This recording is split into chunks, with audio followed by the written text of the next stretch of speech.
please welcome LULAC National President Domingo Garcia.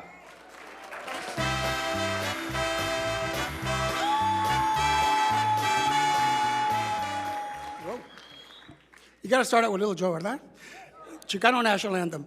Let me just say real quick, it's an honor to be here with all of y'all today because LULAC is 95 years young. 95 años. Y todavía estamos tirando chingazos y luchando y peleando por nuestra gente. Okay?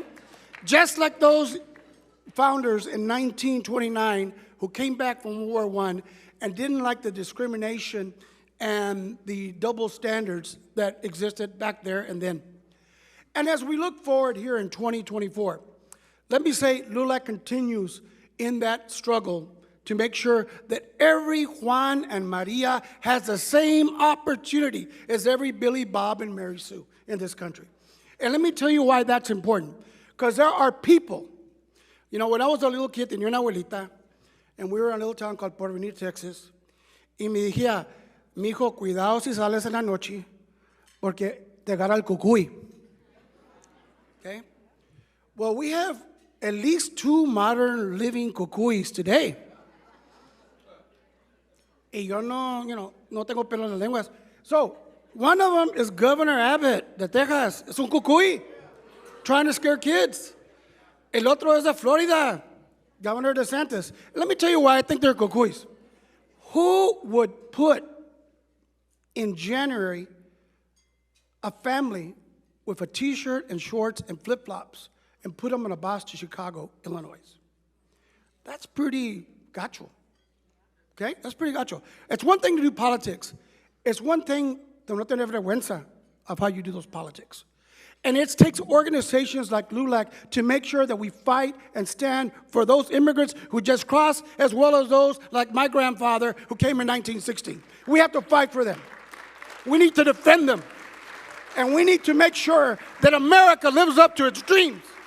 That what's etched on the Statue of Liberty, that America is a country of immigrants and always will be, remains a fact. And that those that spit in its face, acá estoy hablando de la Llorona, con el cabello anaranjado, okay?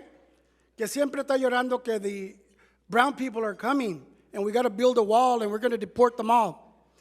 We have to be that bulwark and those defenders standing up for Americans' ideals and America's values. And that's what I think LULAC stands for. And as we approach 100 years of LULAC history, we have to remember what we did and what we have done. You know, there was a little girl named Ana Mendez in Westminster, California in 1948. And she went to a segregated school, a Mexican school. A lot of people know there were segregated schools for African Americans and whites. They don't know that in Texas and California and Arizona and other states, there were separate schools. And she approached LULAC and said, my daughter wants to go there. And LULAC filed a lawsuit. And in Mendez versus Westminster, we ended school segregation in California. And that was before Brown versus Topeka. Okay?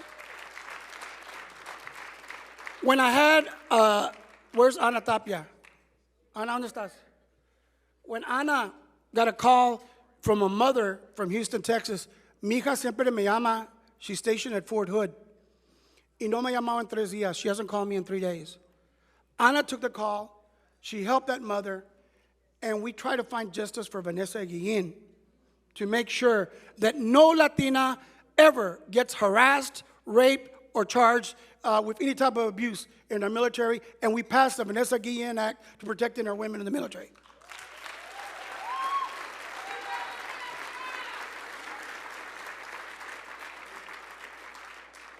Mr. and Mrs. Caserta are here. When their son did not get the mental health care he needed when he was in the Navy and committed suicide, okay? They didn't just accept that. They stood up and they fought to make sure that when there is a mental health issue with our men and women who serve this country proudly, that they get it. And the Caserta Act was passed last year by Congress, and it is now the law of the land because LULAC and that family made a difference for our country.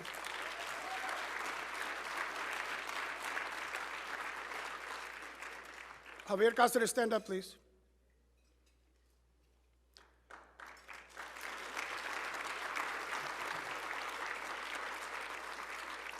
Javier is from Uvalde, Texas. And when his 9-year-old daughter was gunned down by a crazed gunman, 18-year-old who got a MR-15 and went on a rampage, they didn't just accept the loss of their daughter. They created the first LULAC council in Uvalde, and they are fighting for new and restrictions on gun ownership and control in America. Ese es el corazón de LULAC.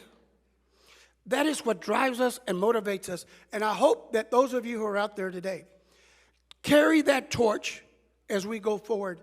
Esa luz para la justicia. Esa luz por los derechos de todos. That is what we're about.